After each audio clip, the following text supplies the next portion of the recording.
Morning, ನಮಸ್ಕಾರ ಎಲ್ರಿಗೂ. ನಾನ್ Gayatri. Welcome to my channel Gaya's clips. ಗೊತ್ತಿಲ್ಲ, ಅಮಾವಾಸ್ಯೆ ಪೂಜೆದು ವಿಡಿಯೋ ಶೇರ್ ಮಾಡಿದ್ನೋ ಇಲ್ಲೋ ಗೊತ್ತಿಲ್ಲ. ಆ ಕ್ಲಿಪ್ಪಿಂಗ್ ನಾನು ಮತ್ತೆ ಡೌನ್ಲೋಡ್ಸ್ ಅಲ್ಲಿ ನೋಡುವಾಗ ಕ್ಲಿಪ್ಪಿಂಗ್ ಇತ್ತು, ಆಡ್ ಮಾಡ್ತಾ ಇದೀನಿ. ಶೇರ್ ಮಾಡಿದ್ರೆ ಸಾರಿ, ಮಾಡಿಲ್ಲ ಅಂತಂದ್ರೆ ಸೊ ಇನ್ನ ಒಂದೆರಡು ಕ್ಲಿಪ್ಪಿಂಗ್ ಇತ್ತು, ತೆಗ್ದ್ಬಿಟ್ಟೆ ಮಾಡಿರ್ಬೋದಾ ಅಂತ ನಂಗೆ ಡೌಟು. ಹುಡ್ಕೋ ಅಷ್ಟು ಟೈಮು ಕೂಡ ಇರ್ಲಿಲ್ಲ. ಸೊ ಅಮಾವಾಸ್ಯೆ ದಿನ ದೇವ್ರಿಗೆ ನೈವೇದ್ಯ ಕೇಸರಿ ಬಾತ್ ಮಾಡಿದೆ. ಹಾಗೆ ಹೊಸ್ತಿಲ್ ಪೂಜೆ, ನಿಂಬೆಹಣ್ಣು, ತೆಂಗಿನಕಾಯಿ ಎಲ್ಲ ಹೊಡೆದ್ಬಿಟ್ಟು ಹೊಸ್ತಿಲ್ ಪೂಜೆ ಮಾಡ್ತೀವಿ.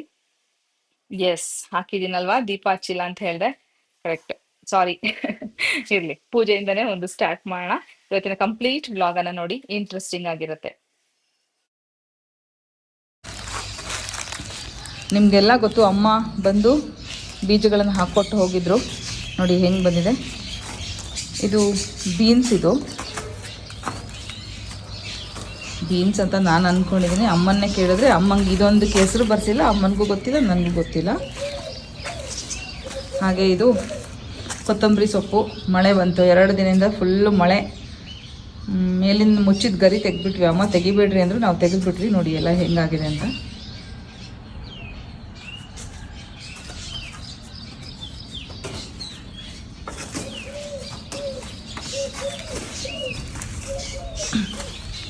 ಹಾಗೆ ಇದನ್ನು ತೆಗಿಯೋ ಇಲ್ಲಿಂದ, ಇಲ್ವಾ?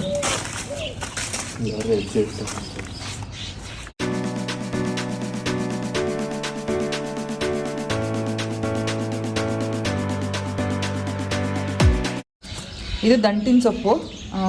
ಜಾಸ್ತಿ ಬಂದಿಲ್ಲ, ನಮಗೆ ಗೊತ್ತಿಲ್ಲ, ಫಸ್ಟ್ ಎಕ್ಸ್ಪೀರಿಯನ್ಸ್ ಇದು ನನಗೆ. ಅಮ್ಮ ಬರುತ್ತೆ ಅಂದರೆ ಯಾಕೋ ಸ್ವಲ್ಪ ಕಡಿಮೆ ಬಂದಿದೆ. ಅಮ್ಮ ಅಂದರು ಇದೇ ಬೇಕಾದಷ್ಟು ಆಗುತ್ತೆ, ನಾನು ಸುಮ್ಮನೆ ಎಲ್ಲ ಕಡೆ ಹಾಕಿಬಿಟ್ಟಿದ್ದೆ, ಬರುತ್ತೆ ಅಂತ ಅಮ್ಮ ಅಂದರು. ನೋಡೋಣ. ಇದು ಪಾಲಕ್ ಸೊಪ್ಪು. ಪಾಲಕ್ ಅಂತೂ ತುಂಬ ಚೆನ್ನಾಗಿ ಬಂದಿದೆ. ಅದ್ರ ಮಧ್ಯದಲ್ಲಿ ವೇಸ್ಟ್ ಗಿಡಗಳು ಬಂದಿರುತ್ತೆ. ಈಗ ವೇಸ್ಟ್ ಅಂತ ಕಿತ್ತಾಕ್ಬಿಟ್ರೆ ಅಮ್ಮನ ಹತ್ರ ಬೈಸ್ಕೋಬೇಕು, ಯಾಕಂದರೆ ಯಾವ ಗಿಡ ಅಂತಲೇ ನಮಗೆ ಗೊತ್ತಿಲ್ಲ. ಇದೇನು, ಇದು ಕೂಡ ಎಳೆ ಅರವೆ ಸೊಪ್ಪು. ಇದು ಅರವೆ ಸೊಪ್ಪು ಚೆನ್ನಾಗಿ ಬಂದಿದೆ. ಇದು ಸಬ್ಬಸಿಗೆ ಬರಲ್ಲ ಅಂತ ಹೇಳಿದ್ದೀರಾ, ಗೆರಿ ತಿಂಗಳು ಬಂತು. ಇದು ಸಬ್ಬಸಿಗೆ ಸೊಪ್ಪು.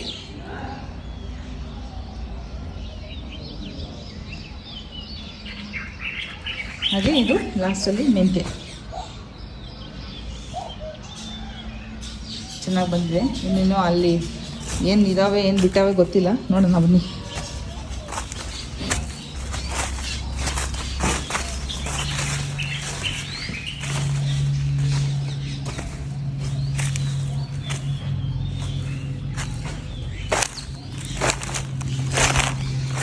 ತಿಂಗ್ಳುಳ್ಳಿ ಎಲ್ಲಿ ತಂದು ಹಾಕ್ತೀನಪ್ಪ ಅಜ್ಜಿ? ಬೀನ್ಸು.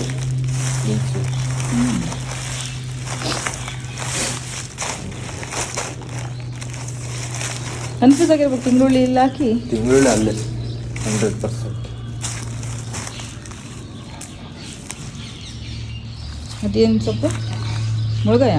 ಆ ಸಸಿ ಅಷ್ಟು ಮುಳುಗಾಯ? ಸೂಪರ್, ಹಂಗಾರೆ ಅವು ಬರ್ತಾವೆ. ನಮ್ಮದೇ ಫ್ಲಾಪ್. ನಾವು ಹಾಕಿದ ಬೀಜ ಎಲ್ಲ ಇರುವೆ ಹೊತ್ಕೊಂಡೋಗಿ ನಮಗೆ ಬೀಜಗಳು ಇಲ್ದಂಗೆ ಆಗಿದೆ. ಹೌದು, ನೋಡಿದೆ, ತೆಳ್ಳಿಗೆ ಎಡೆ ಬಂದವಲ್ಲ.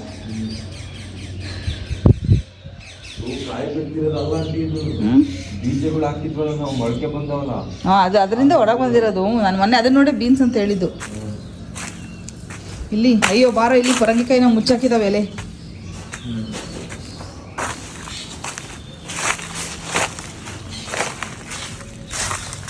ಇಲ್ಲಿ ನಿಮ್ಗೆ ನೋಡ್ತಾರೆ ಸಿಹಿ ಕುಂಬಳಕಾಯಿದು.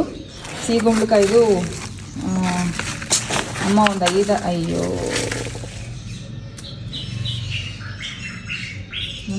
ಹಾಕಿದ್ರು ಬೀಜ. ಎಷ್ಟೊಂದು ಬಂದಿದೆ ನೋಡಿ, ಬಳ್ಳಿ ಇದು. ಅಲ್ಲೋಗಿ ನೋಡೋಣ ಏನು ಬಂದಿದೆ ಅಂತ. ಇಲ್ಲಿ ನೀವು ನೋಡ್ತಾ ಇರೋದು ಗಿಳಿ. ಆ್ಯಕ್ಚುಲಿ ಪಾಪ ಕರೆಂಟು ಹೊಡೆದು ಬಿದ್ದುಬಿಟ್ಟಿತ್ತು. ಅದೇ ಬೇಜಾರಾಯ್ತು ನಮಗೆ. ನೋಡಿ ಹಾರಾಡ್ಕೊಂಡಿದ್ದು ಎಷ್ಟು ಚೆನ್ನಾಗಿ. ಇದು ಹೆಂಗೆ ಬಿತ್ತೋ ಗೊತ್ತಿಲ್ಲ ಪಾಪ. ನೋಡಿ ಕಣ್ಣೇ ಇಲ್ಲ, ಒಳಗಡೆ ಹೋಗ್ಬಿಟ್ಟಿದೆ ಸುಟ್ಟು. ಆ ಥರ ಕರೆಂಟ್ ಆಗಿ ಹೊಡೆದಿದೆ ಇದಕ್ಕೆ. ಇದು ಪವರ್ ಲೈನ್ ಎಲ್ಲೋ ಟಚ್ ಆಗಿರ್ಬೇಕು ಇದಕ್ಕೆ.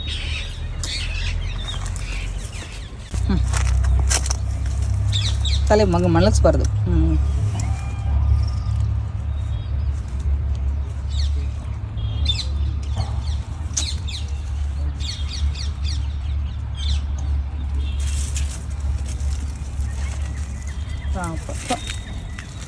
ಅಯ್ಯೋ. ಪಾಪಲ.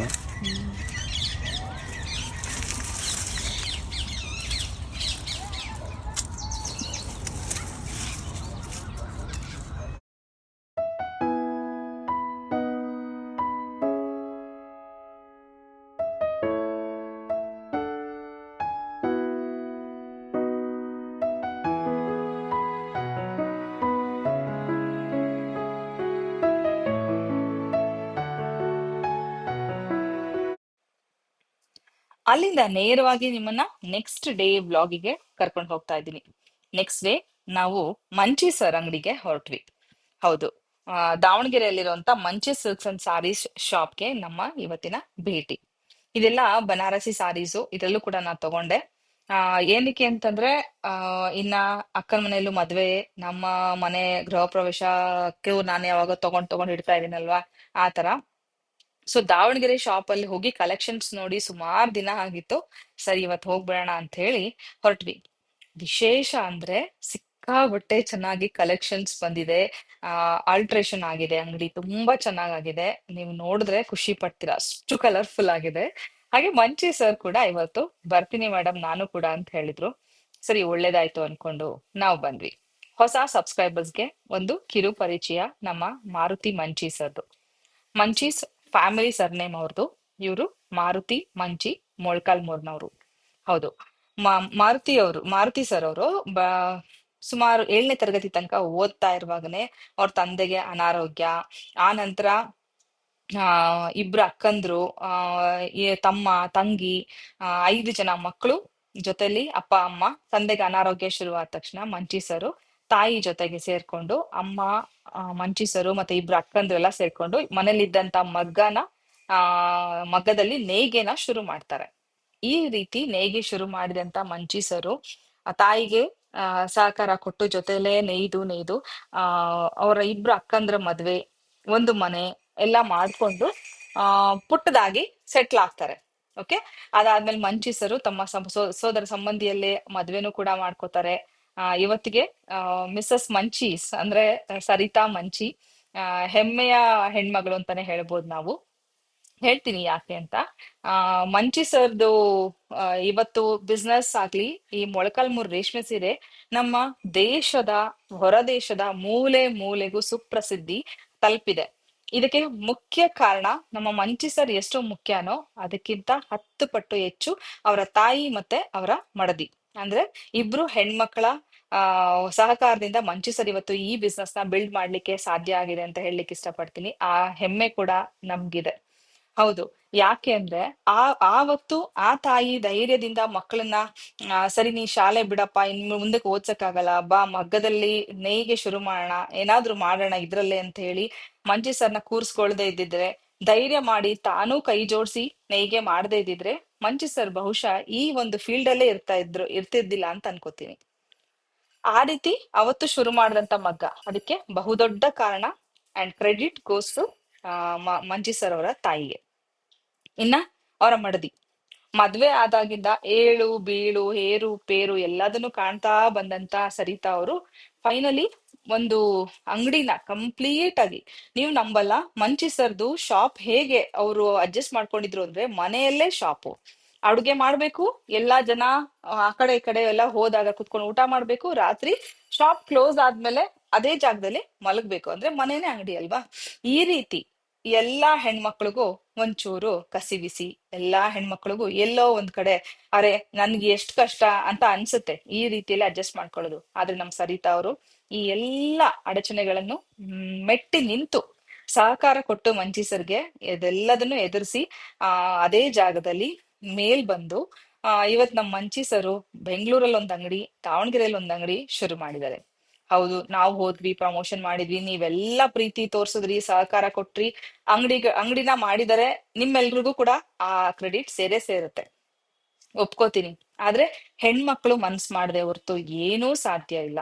ಯಾಕಂದ್ರೆ ಕಾಲ್ ಎಳಿಯುವಂತ ಹೆಣ್ಮಕ್ಳು ಅಂದ್ರೆ ನನ್ ಕೈಲಿ ಆಗಲ್ಲ, ನಾನ್ ಮಾಡಲ್ಲ, ನೀವೇ ಮಾಡಿ, ನಾನ್ ಮನೇಲಿ ಕೆಲ್ಸ ಮಾಡ್ತೀನಲ್ವಾ, ನಾನು ಅಡ್ಗೆ ಮಾಡ್ತೀನಲ್ವಾ, ಮಕ್ಳು ನೋಡ್ಕೊಳ್ತೀನಲ್ವಾ, ಇದಕ್ಕಿಂತ ಇನ್ನೇನ್ ಬೇಕು, ಅದನ್ನು ಮಾಡಕ್ ಆಗಲ್ಲ ನನ್ ಕೈಲಿ ಅಂತ ನಾವೇನಾದ್ರೂ ಒಂದ್ ಹೆಜ್ಜೆ ಹಿಂದಕ್ಕಿಟ್ರೆ, ನನ್ನನ್ನು ಸೇರ್ಸ್ಕೊಂಡು ನಿಮ್ಮನ್ನು ಸೇರ್ಸ್ಕೊಂಡು ಯಾವ ಮನೆಯಲ್ಲೂ ಗಂಡ್ಮಕ್ಳು ಮುಂದುವರಿಯಕ್ ಸಾಧ್ಯನೂ ಇಲ್ಲ, ಉದ್ಧಾರನೂ ಆಗಲ್ಲ. ಹೌದು, ಅಂದ್ರೆ ಬರೀ ಮನೆ ಕೆಲಸ ಮಾಡೋ ಹೆಣ್ಮಕ್ಳು ಸಹಕಾರ ಕೊಡಲ್ಲ ಅಂತ ಹೇಳ್ತಾ ಇಲ್ಲ. ಮನೆ ಕೆಲಸ ಮಾಡ್ಕೊಂಡು ಅಟ್ಲೀಸ್ಟ್ ಅವರ ಅಂದ್ರೆ ಫಿಸಿಕಲಿ ನಾವೇನೋ ಹೆಲ್ಪ್ ಮಾಡಕ್ ಆಗ್ತಾ ಇದ್ರು, ಅವ್ರಿಗೆ ಎಮೋಷನಲಿ ಸಪೋರ್ಟ್ ಮಾಡ್ಕೊಂಡಿರೋ ಎಷ್ಟೋ ಹೆಣ್ಮಕ್ಳು ಇದ್ದಾರೆ. ಅಟ್ಲೀಸ್ಟ್ ಅದಾದ್ರೂ ಬೇಕು. ಮಾಡೋ ಅಂತ ಕೆಲ್ಸಕ್ಕೆ ಸಹಕಾರ ಕೊಡುವಂತ ಹೆಣ್ಮಕ್ಳು ಬೇಕು ಅಲ್ವಾ. ಈ ವಿಚಾರ ಯಾಕೆ ಹೇಳ್ತಾ ಇದ್ದೀನಿ ಅಂದ್ರೆ, ನನ್ಗೆ ಯಾವಾಗ್ಲೂ ಅಷ್ಟೇ ಮಂಚಿ ಸರ್ ತಾಯಿನ, ಅವರ ಮಡದಿಯನ್ನ, ಅವ್ರಿಬ್ರ ಅಕ್ಕಂದ್ರನ್ನ ಎಲ್ಲ ನೋಡುವಾಗ ತುಂಬಾ ಹೆಮ್ಮೆ ಅನ್ಸುತ್ತೆ. ಆ ಇಬ್ರು ಅಕ್ಕಂದ್ರು ತಾವು ಅಮ್ಮನ್ ಜೊತೆ ಕುತ್ಕೊಂಡು, ಯಾಕಂದ್ರೆ ಮಂಜು ಸರ್ ಚಿಕ್ಕೋರು, ಮಂಜು ಸರ್ಗಿಂತ ದೊಡ್ಡವರು ಅವ್ರಿಬ್ರಲ್ವಾ, ಕುತ್ಕೊಂಡು ಅವ್ರ ಮದ್ವೆ ಆಗಕ್ ಮುಂಚೆ ಕುತ್ಕೊಂಡು ತಾಯಿ ಜೊತೆ ತಾವು ನೂಲ್ ಸುತ್ತಿದ್ದು, ನೇಯ್ದಿದ್ದು, ಇವತ್ತು ಅವ್ರು ಕುತ್ಕೊಂಡು ಬಹುಶಃ ಈ ವಿಡಿಯೋ ನೋಡಿದ್ರೆ ಅವ್ರ ಕಣ್ಣಂಚಲೆಲ್ಲೋ ಒದ್ದೆ ಆಗತ್ತೆ. ಯಾಕಂದ್ರೆ ಹೌದು, ಅಂತ ಕಷ್ಟ ದಿನಗಳನ್ನ ನಾವು ಮೆಟ್ಟಿ ಬಂದ್ವಲ್ಲ ಅಂತ. ಅವ್ರ ಅಕ್ಕಂದ್ರ ಮಂಚಿ ಸರ್ ಫ್ಯಾಮಿಲಿಯಲ್ಲಿ ಅವ್ರ ಅಕ್ಕಂದ್ರ ಮಕ್ಳು ಇವತ್ತು ಡಾಕ್ಟರ್ಸ್ ಇದಾರೆ, ಇಂಜಿನಿಯರ್ಸ್ ಇದಾರೆ, ಎಲ್ಲಾ ಮಕ್ಳು ಚೆನ್ನಾಗಿ ಓದಿ ಮುಂದೆ ಬಂದಿದ್ದಾರೆ. ಅಂದ್ರೆ ಸ್ವಂತ ಕಷ್ಟಪಟ್ಟು ಓದ್ಕೊಂಡು ಮುಂದೆ ಬಂದಿರುವಂತ ಮಕ್ಳಿದ್ದಾರೆ. ಆದ್ರೆ ಈ ಒಳ್ಳೆ ದಿನಗಳು ಬರೋಕ್ ಮುಂಚೆ ಹಿಂದೆ ತಿರುಗಿ ನೋಡಿದಾಗ ಪ್ರತಿಯೊಬ್ಬರ ಜೀವನದಲ್ಲೂ ಅಷ್ಟೇ ಯಾವುದು ಸುಲಭ ಅಲ್ಲ. ಯಾವ ಒಬ್ಬ ಅಚೀವ್ಮೆಂಟ್ ಮಾಡಿರುವಂತ ವ್ಯಕ್ತಿಯ ಬಗ್ಗೆ ನಾವು ಯೋಚನೆ ಮಾಡಿದಾಗ್ಲೂ ಅವ್ರು ತುಂಬಾ ಕಷ್ಟಪಟ್ಟು ಮೇಲ್ ಬಂದಿರ್ತಾರೆ. ಆದ್ರೆ ಮುಂದಿನ ಪೀಳಿಗೆಗೆ ತುಂಬಾ ಸುಲಭ. ಅನ್ನ ಮೊಸರು ಕಲ್ಸಿಟ್ಟು ಕೈ ಕೊಟ್ರೆ ಎಷ್ಟು ಈಸಿಯಾಗಿ ತಿನ್ಬೋದಲ್ವಾ, ಆ ರೀತಿ ಮಕ್ಳಿಗೆ ನಾವೆಲ್ಲ ಮಾಡಿಟ್ಟು ಹೋದಂಗೆ, ಅಂದ್ರೆ ನಾವು ಕಷ್ಟಪಟ್ರೆ. ಈಗ ಮಂಚಿ ಸರ್ ಮಕ್ಳು ಮಂಚಿ ಸರ್ ಕಷ್ಟಪಟ್ಟಂಗೆ ಪಡೋ ಅವಶ್ಯಕತೆ ಇಲ್ಲ. ಇವಾಗ ಮಂಚಿ ಸರ್ ಆಸೆ ಒಂದೇ, ಮಕ್ಳು ಚೆನ್ನಾಗ್ ಓದ್ಬೇಕು, ಒಳ್ಳೆ ಎಜುಕೇಶನ್ ಪಡಿಬೇಕು ಅಂತ. ಇದಕ್ ಉದಾಹರಣೆ ಅಂದ್ರೆ ಮಂಚಿ ಸರ್ ಅವರ ತಮ್ಮ. ಮಂಚಿ ಸರ್ ಅಕ್ಕಂದ್ರು ಎಲ್ರೂ ಸೇರ್ಕೊಂಡು ಮಂಚಿ ಸರ್ ತಮ್ಮನ್ನ ಚೆನ್ನಾಗ್ ಓದಿಸ್ಬೇಕು ಅಂತ ಹೇಳಿ ಇಂಜಿನಿಯರ್ ಮಾಡಿದ್ದಾರೆ. ಮಾಮೂಲಾಗಿ ಒಬ್ಬ ಇಂಜಿನಿಯರ್ ಅಲ್ಲ, ಎಫಿಷಿಯಂಟ್ ಇಂಜಿನಿಯರ್, ಒಳ್ಳೆ ಕಂಪ್ನಿಯಲ್ಲಿ ಒಳ್ಳೆ ಸ್ಯಾಲ್ರಿ ತಗೊಳ್ಳೋ ಅಂತ ಒಬ್ಬ ಇಂಜಿನಿಯರ್ನಾಗಿ ಮಾಡಿದ್ದಾರೆ. ಇದಕ್ಕೆ ನಾನ್ ಹೇಳೋದಾದ್ರೆ ಆ ಮಂಜಿ ಸರ್ ತಮ್ಮ ಇಡೀ ಕುಟುಂಬಕ್ಕೆ ಕೃತಜ್ಞರಾಗಿರ್ಬೇಕು. ಯಾಕಂದ್ರೆ ಇಡೀ ಕುಟುಂಬದ ತ್ಯಾಗದ ಫಲವೇ ಅವರ ವಿದ್ಯೆ.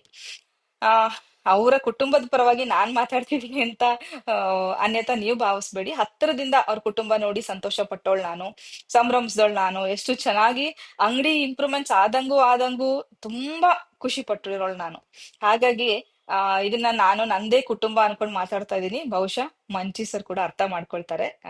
ನಾನು ಮೀನ್ಸ್ ಏನಂತಾರೆ, ಲಿಬರ್ಟಿ ತಗೊಂಡು ಮಾತಾಡ್ತಾ ಇರೋದನ್ನ.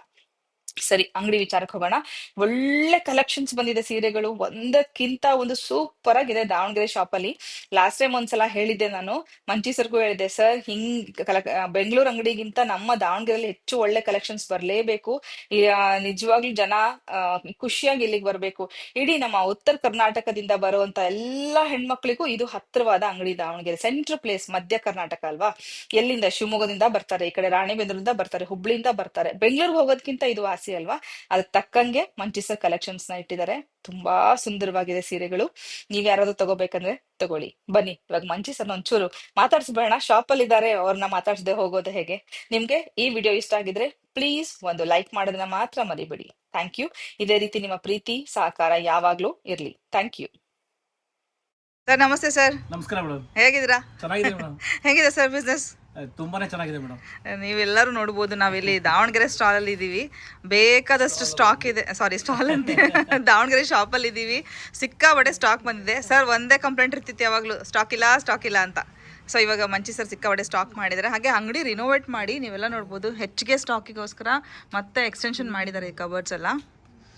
ಸರ್ ಹೇಳಿ, ಸ್ಟಾಕ್ ಇಲ್ಲ ಅನ್ನೋದೇ ಒಂದು ಪ್ರಾಬ್ಲಮ್ ಇರ್ತಿತ್ತು. ಇಲ್ಲ ಮೇಡಮ್, ಈಗ ಸ್ಟಾಕ್ ಅದೊಂದು, ಮತ್ತೆ ಜನ ಬರೋರು ಕೂಡ ನಮ್ಗೆ ಎಲ್ಲಾ ತರ ಸೀರೆ ಕೇಳುವಂತವ್ರು ಬಂದಾಗ ಇಲ್ಲಿ ಸ್ಟಾಕ್ ನ ಎಷ್ಟು ಬೇಕೋ ಅಷ್ಟು ನಾವು ತಂದು ಇಡ್ಬೋದಾಗಿತ್ತು ಮೇಡಮ್. ಸ್ವಲ್ಪ ಇದನ್ನ ತಿಳ್ಕೊಳಕ್ ಒಂದ್ ವರ್ಷ ಟೈಮ್ ಹಿಡಿತು. ಈಗ ಖಂಡಿತ ಪ್ರತಿ 2-3 ದಿನಕ್ಕೊಂದ್ಸರಿ ಸ್ಟಾಕ್ ಕಳಿಸ್ತಾನೆ ಇದೆ ಮೇಡಮ್. ಇಲ್ಲಿಗೆ ರಿಪೀಟ್ ಆಗಿ ಸೀರೆಗಳು ಬರ್ತಾನೆ ಇದೆ. ಇದನ್ನ ಇಲ್ಲಿ ಈ ಒಂದು ವರ್ಷದಲ್ಲಿ ಇಷ್ಟು ಜನನ ಸಂಪಾದಿಸಿದೀವಿ ಅನ್ನೋದೇ ನಮ್ಗೆ ತುಂಬಾ ಖುಷಿ ಆಗುತ್ತೆ ಮೇಡಮ್. ನಮ್ಮಲ್ಲಿ ಒಂದು ಸಣ್ಣ ಪುಟ್ಟ 2-3 ಕಂಪ್ಲೀಟ್ ಇರ್ಬೋದು ನಮ್ಮ ಅಂಗಡಿ ಮೇಲೆ, ಈಗ ಮಾತ್ರ ತುಂಬಾನೇ ಚೆನ್ನಾಗಿರುವಂತ ಸೀರೆಗಳನ್ನ ಬರ್ತಾ ಇದೆ ಮೇಡಮ್. ನಮ್ದು ಉತ್ತರ ಕರ್ನಾಟಕ ಜನಕ್ಕೆ ಇದು ತುಂಬಾ ಹತ್ತಿರದ ಅಂಗಡಿ, ಸುಮಾರು ಜನ ಅಲ್ಲಿಂದಾನೇ ಬರ್ತಾ ಇರೋದು. ಸೊ ಮಂಚಿ ಸರ್ ತುಂಬಾ ಎಫರ್ಟ್ ಹಾಕಿ ತುಂಬಾ ಇಂಪ್ರೂವ್ಮೆಂಟ್ಸ್ ಮಾಡಿದ್ದಾರೆ. ಇವಾಗ ಸಿಕ್ಕಾಪಟ್ಟೆ ಸ್ಟಾಕ್ ಬಂದಿದೆ. ನಾವು ಕೂಡ ಬೆಂಗಳೂರಿಗೆ ಹೋಗ್ಲಿಲ್ಲ, ಶಾಪಿಂಗ್ ಇಲ್ಲೇ ಮಾಡ್ತಾ ಇದೀವಿ. All the best sir. ಇನ್ನೊಂದು ಶಾಪ್ ಓಪನ್ ಮಾಡೋಣ ಮೇಡಮ್. ನಾನು ಮೇಡಮ್ ಅವ್ರ ಬಗ್ಗೆ, ನಮ್ಮ ಚಾನಲ್ ಬಗ್ಗೆ ಹೇಳ್ಬೇಕು ಅಂತಂದ್ರೆ, ನಾನು ತುಂಬಾ ಚಿಕ್ಕ ಮಟ್ಟದಲ್ಲಿ ಬಿಸ್ನೆಸ್ ಮಾಡ್ಬೇಕಾದ್ರೆ ಈ ಮಟ್ಟಕ್ಕೆ ಹೋಗುತ್ತೆ ಅಂತ ಕನ್ಸಲ್ಲೂ ಅನ್ಕೊಂಡಿದ್ದಿಲ್ಲ. ನಾವು ಬೆಂಗಳೂರು ಬ್ರಾಂಚ್ ಮಾಡ್ಬೇಕಾದ್ರೆ ನಿಜ ಹೇಳ್ತೀನಿ, ಬೆಂಗಳೂರಲ್ಲಿ ಪರಿಚಯ ಇರೋದೇ ಇದ್ದಿಲ್ಲ. ನಾನು ಹೋದ್ರೆ ಮೆಜೆಸ್ಟಿಕ್ ಹೋಗಿ ವಾಪಸ್ ಬರೋಂಥ ದಿನಗಳು ನಮ್ಮವು. ಇವತ್ತು ಬೆಂಗಳೂರಲ್ಲಿ ಆ ಮಟ್ಟಕ್ಕೆ ನಮ್ಮ ವ್ಯಾಪಾರ ಆಗಿದೆ ಅಂದ್ರೆ ನಮಗೆ ಮೊದಲನೇದಾಗಿ ಬಂದು ಗಾಯತ್ರಿ ಮೇಡಮ್ ಅವರು ನಮ್ಮ ಮನೆಯಲ್ಲಿ ಸ್ಟಾರ್ಟ್ ಮಾಡಿರೋಂಥ ವ್ಯಾಪಾರಕ್ಕೆ ಇಲ್ಲ ಮಂಚಿಯವರು ಈ ಥರ ವಿವರ್ ಇದ್ದಾರೆ ಅಂತೇಳಿ ಎಲ್ಲರಿಗೂ ಪರಿಚಯ ಮಾಡಿಸ್ಕೊಟ್ಟು ಆ ಬುನಾದಿ ಅಂತಾರಲ್ವಾ, ಅದನ್ನ ಕರೆಕ್ಟಾಗಿ ನಮಗೆ ಆ ಮೇಡಮ್ ಅವರು ಎಲ್ಲರನ್ನೂ ಪರಿಚಯ ಮಾಡೋಕ್ಕೆ ಒಂದು ಅವಕಾಶ ಮಾಡಿಕೊಟ್ರು. ಈಗ ಎಷ್ಟು ದೊಡ್ಡ ಮಟ್ಟಕ್ಕೆ ಬಿಸ್ನೆಸ್ ಮಾಡಿದೀವಿ ಆ ಬೆಂಗಳೂರು ಅಂಗಡಿಯಲ್ಲಿ ಅಂದ್ರೆ ನಮಗೂ ಅಷ್ಟೇ ಖುಷಿ ಆಗುತ್ತೆ. ಹಾಗಾಗಿ ನಾವು ಇನ್ನೂ 10 ಬ್ರಾಂಚ್ ಮಾಡಲಿ, ಆ ಬ್ರಾಂಚ್ ಎಲ್ಲ ನಮ್ಮ ಮೇಡಮ್ ಅವ್ರ ಕೈಯಲ್ಲೇ ಓಪನ್ ಮಾಡಿಸ್ತೀವಿ. ಖಂಡಿತ ಮುಂದೊಂದು ದಿನ ಆ ಥರ ಅವಕಾಶ ಬಂದ್ರೆ ಇನ್ನೊಂದು ಬ್ರಾಂಚ್ ಕೂಡ ಓಪನ್ ಮಾಡ್ತೀವಿ. ಸರ್ ನಿಮ್ದು ಎಫರ್ಟ್ ಇದೆ, ಯಾಕಂದ್ರೆ ಕ್ವಾಲಿಟಿ ಮೇಂಟೈನ್ ಮಾಡ್ಕೊಂಡ್ ಬಂದಿದ್ದೀರಲ್ಲ, ಹಂಗಾಗಿ ಜನ ರಿಪೀಟ್ ಆಗ್ತಾ ಇರೋದು. ಇಲ್ಲಾಂದ್ರೆ ಒಂದ್ಸಲ ಬಂದು ಹಿಂಗ್ ನಾವೆಲ್ಲ ಬೇರೆ ಬೇರೆ ಅಂಗಡಿಗಳನ್ನ ಬಿಟ್ಬಿಡ್ತೀವಿ, ಹಂಗ್ ಬಿಡ್ತಾ ಇದ್ರು. ಅದಂತೂ ನಿಜ ಮೇಡಮ್. ಇನ್ನೊಂದೇನು ಅಂತಂದ್ರೆ ನಂತರ ಬಹಳಷ್ಟು ಜನ ನೇಕಾರರು ತಯಾರು ಮಾಡಿ ಬೇರೆ ಅಂಗಡಿಗೆ ಸಪ್ಲೈ ಮಾಡೋರು ಮೇಡಮ್. ಬಟ್ ಆದ್ರೆ ನಾವು ತಯಾರು ಮಾಡಿದ್ರೆ ನಮ್ಮನ್ನು ಗುರ್ಸೋದಿದೆ ನೋಡಿ ಮೇಡಮ್, ಬೇರೆಯವ್ರನ್ನ ಪರಿಚಯ ಮಾಡಿಸೋದಿದೆಯಲ್ವಾ, ಇದು ತುಂಬಾ ಕಷ್ಟ ಮೇಡಮ್. ಬಹಳ ಜನಕ್ಕೆ ಸಿಗಲ್ಲ. ಅದರಲ್ಲಿ ನಾನು ಸ್ವಲ್ಪ ದೇವರ ಹತ್ರ ಒಂದು ಹೂವು ಜಾಸ್ತಿ ತಂದಿರ್ಬೇಕು ಅನ್ಸುತ್ತೆ ಮೇಡಮ್. ಹಾಗಾಗಿ ಈ ಮಟ್ಟದ ಜನರ ಪರಿಚಯ ನನಗೆ, ಈ ಮಟ್ಟದಲ್ಲಿ ಜನರು ಇವತ್ತು ತಗೊಂಡಿರೋಲ್ಲ ಎಷ್ಟೊಂದು ಖುಷಿ ಪಟ್ಟಿರೋದಾಗ್ಲಿ, ಬಹಳಷ್ಟು ಜನ ಆತ್ಮೀಯವಾಗಿ ಮಾತಾಡಿಸ್ತಾರೆ ಮೇಡಮ್. ಸೀರೆ ತಗೊಂಡೋಗಿ 1 ವರ್ಷ ಆದ್ಮೇಲೆ ಕೂಡ ನಮ್ಮ ಹತ್ರ ಅಷ್ಟು ಖುಷಿಯಾಗಿ ಮಾತಾಡ್ತಾರೆ. ತುಂಬಾ ನಿಮ್ ಚಾನಲ್ಗೆ ತುಂಬಾ ರೂಢಿ ಮೇಡಮ್ ನಾನು. Thank you so much sir, and all the best. ಒಳ್ಳೇದಾಗ್ಲಿ ಇನ್ನ. Thank you madam. ಸರ್.